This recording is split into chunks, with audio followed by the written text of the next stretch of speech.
سلام، نوید رضایی هستم. مجموعه ما در حوزه زنبورداری و کشاورزی در هر بخش به صورت تخصصی فعالیت داره. تیم‌هایی برای تولید عسل طبیعی، همونجور که اطلاع دارید، به عنوان مثال عسل کنار ما سالی مدت محدود اطلاعات داده میشه، از قبل مشتریان رزرو میکنن، قبل از اینکه اصلا بخواد اطلاعی اون بشه به اتمام میرسه. عسل‌های دیگه هم به همین صورت هست. در هر حوزه، مثلا ژل رویال زنبوردار شناخته شده در سطح ایران، در حوزه عسل طبیعی زنبوردار نمونه استان لرستان، در حوزه برموم تولید بهترین برموم، در مجموعه‌هایی که افراد تخصصی دارن این فعالیت رو رصد میکنن، به اذعان خودشون روش بسیار پیچیده و حرفه‌ای رو داریم استفاده میکنیم. مهمتر از اون حضور در مراتع بکر هست. یعنی چی مراتع بکر؟ در کیفیت محصولات کشاورزی و زنبورداری، دوری از منابع آلودگی شیمیایی کشاورزی شهری بسیار مهمه. همین رو خدمتتون عرض بکنم. امروز به عنوان مثال محصولی هست به اسم گرده گل. حالا حتی عسل، حتی ژل رویال بسیار مهمه در چه منطقه‌ای تولید میشه.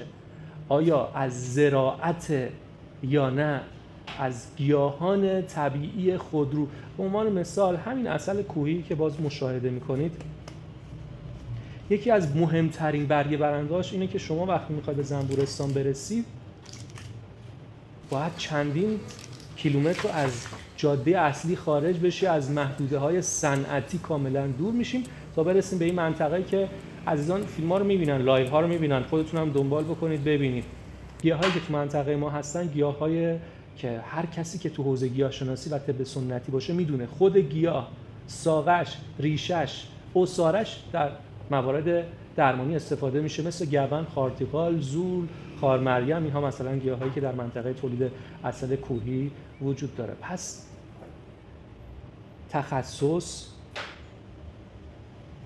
تجربه بالا، حضور در محیط‌های بکر، گزارش‌دهی منظم. از سال تقریبا 95-96 ما دائما داریم محصولات رو علیرغم اینکه خودمون میدونیم بهترین روال رو تولید کردیم، مجددا کیفیت سنجی می‌کنیم و در اختیار مشتریان قرار میدیم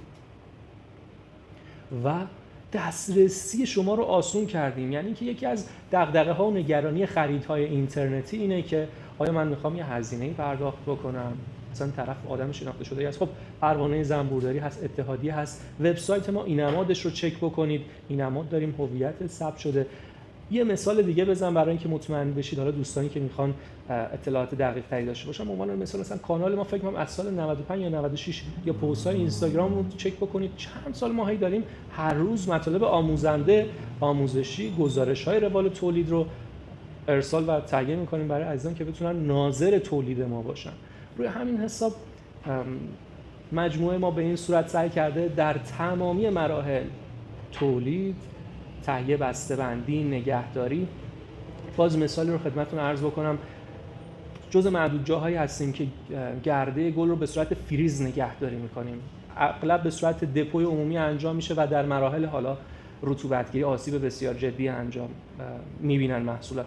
در حوزه محصولات مختلف، چه محصولاتی که در حوزه مواد غذایی حتی خودمون تولید کنندش هستیم، بهترین مواد اولیه رو استفاده می‌کنیم و تک تک محصولات معرفی داره. شما میتونید معرفی ها رو از ما بخواید. آقا این معرفی محصول چیه؟ میخوام دقیق بدونم عسل کوهی شما در کدوم منطقه تولید شده. ما همین که روی محصولات QR کد داره که میتونید سابقه و کیفیت عسل رو به ریز جزئیات ببینید. جدای از اون هم در سایت قبل از خرید هم حتی در اختیارتون هست که میتونید با جزئیات کامل متوجه بشید که آیا این محصول برای شما مناسب هست یا خیر. آرزوی سلامتی براتون دارم. هر نوع سوالی که داشتید، ابهامی داشتید بپرسید تا ما بتونیم براتون شفاف سازی بکنیم. سلامت و شاد باشید.